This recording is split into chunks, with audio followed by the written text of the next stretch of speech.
বিরতির আগে কোথায় ছিলাম? বেলাল ভাইরা কি গান গাইতো তখন, রাইট? বেলাল ভাইরা গাইতেন, হয় যদি বদনাম হোক কারো, আমি তো এখন আর নই কারো। বেলাল ভাই ঠিক ছিলাম, একদম সেই সময়টাকে ধারণ করেছি। আমি আসলে শাশ্বত সময়টাকে ধারণ করতে চাচ্ছি। দেখে নিচ্ছি আমাদের পরের কন্টেস্ট্যান্ট ব্রাহ্মণবাড়িয়া থেকে ইসমাইল।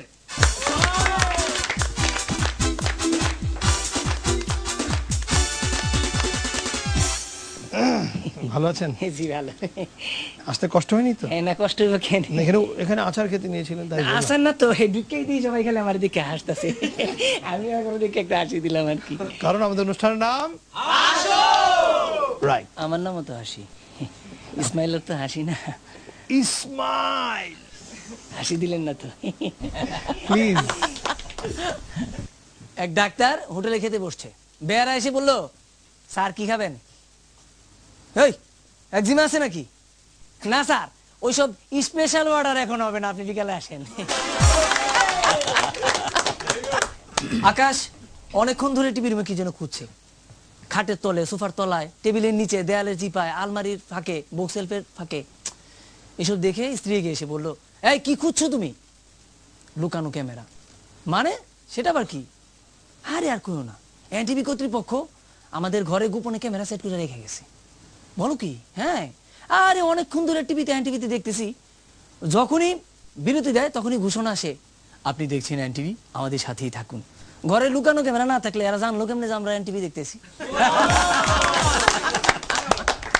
অফিসের কর্মচারী বসকে গিয়ে বলল, স্যার 1 মাসের ছুটি দিন, আমি বিয়ে করেছি তো, হানিমুনে যাব। সে কি, তুমি না কিছুদিন আগে 1 মাসের ছুটি নিলে, তখন বিয়ে করোনি কেন? স্যার ছুটিটা মাটি করতে চাইনি। পল্টু 1000 ওয়াটের বাল্বে তার বাবার নাম লিখছিল খুব মনোযোগ দিয়ে। বাবা এসে দেখে বললেন, এটা কি করছিস? তোমার নাম উজ্জ্বল করার চেষ্টা করছি বাবা।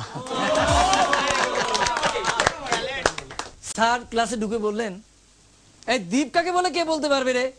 স্যার, যে ভূমির একদিক বাদে সব দিক পানি দিয়ে ঘেরা থাকে তাকে দ্বীপ বলে স্যার। আচ্ছা, কোন দিক পানি থাকে না মাহি? উপরের দিকে স্যার। এই দিকটা পানি না থাকার কারণে শুকিয়ে গেছে। সেদিন কদম আলী তার প্রেমিকাকে ডেকে বলছে, আচ্ছা ধরো এক বুকার অনেক টাকা আছে, তাকে তুমি বিয়ে করবে? কেন, কত টাকা আছে তোমার? বাড়ির মালিক দারোয়ান নিয়োগ করবেন, তো প্রার্থীকে জিজ্ঞেস করলেন, আচ্ছা তোমাকে যে নাইট গার্ডের চাকরিটা দেব, তা তোমার যোগ্যতাটা কি শুনি? আমি স্যার সামান্য গোলমালেই জেগে উঠি। ফটকাকে দেখে মহিলা ডাক্তার বললেন, আচ্ছা ব্যাপারটা কি বলুন তো, আপনি প্রতিদিন বিকেলে আমার চেম্বারের সামনে এসে মহিলাদের দিকে হাঁ করে তাকিয়ে থাকেন, ঘটনাটা কি করে সকালে আসবো বলুন? আপনি তো বাইরে লিখে রেখেছেন মহিলাদের দেখার সময় বিকাল 4টা থেকে 6টা।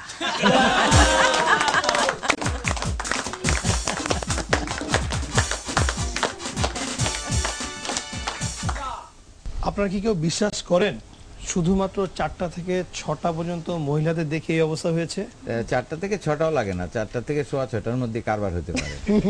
মহিলারা যদি কয়েকদিন দেখে যে এইভাবে সে আসে, তারপরে চুলের মুঠি ধরে এমন একটা টান দিয়েছে ওকে যে সব একবারে কারবার হয়ে গেছে।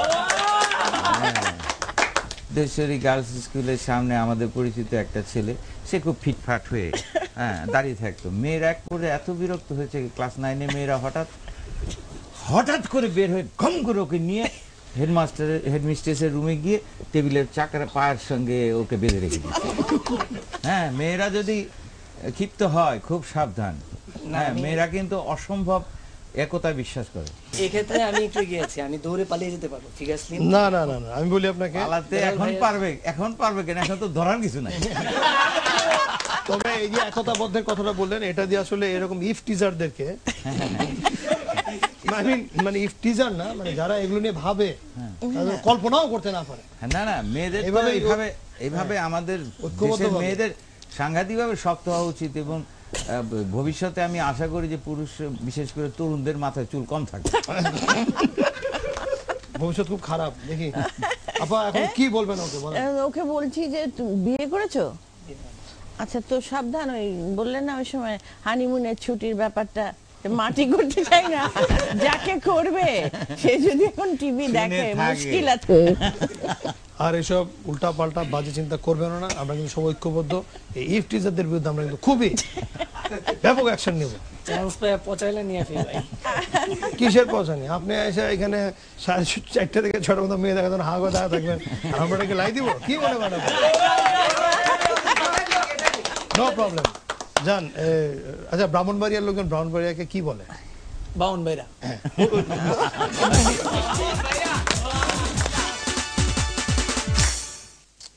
কোথা যেন ছিলাম এই ইসমাইল আসবার আগে।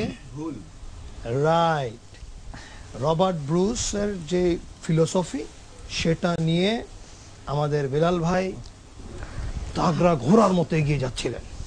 বেলাল ভাই প্লিজ সিদ্ধান্তটি জানান। আমি আমার ব্যক্তিগত অভিজ্ঞতা থেকে এই বিশ্বাস অর্জন করেছি যে ভালোবাসার মৃত্যু হচ্ছে বিবাহে, সার্থকতা হচ্ছে ছ্যাঁকে। বেলাল ভাই অসাধারণ, একদম। এটা কি বলতে পারি বেলাল ভাই যেটা বললো? জীবন থেকে নেয়া। এই জীবন থেকে নেয়া সিরিয়াল, অর্থাৎ মানে আমাদের বেলাল ভাইয়ের জীবন থেকে নেয়া সিরিয়াল, যেটা আসলে শাশ্বত সমস্ত বেলালদের, চিরন্তন বেলালদের যে জীবন থেকে নেয়া কাহিনী, সেটা আমরা চালিয়ে যাব। তার আগে আমরা এখন ডেকে নেব রংপুর থেকে জিনাত মাহমুদ।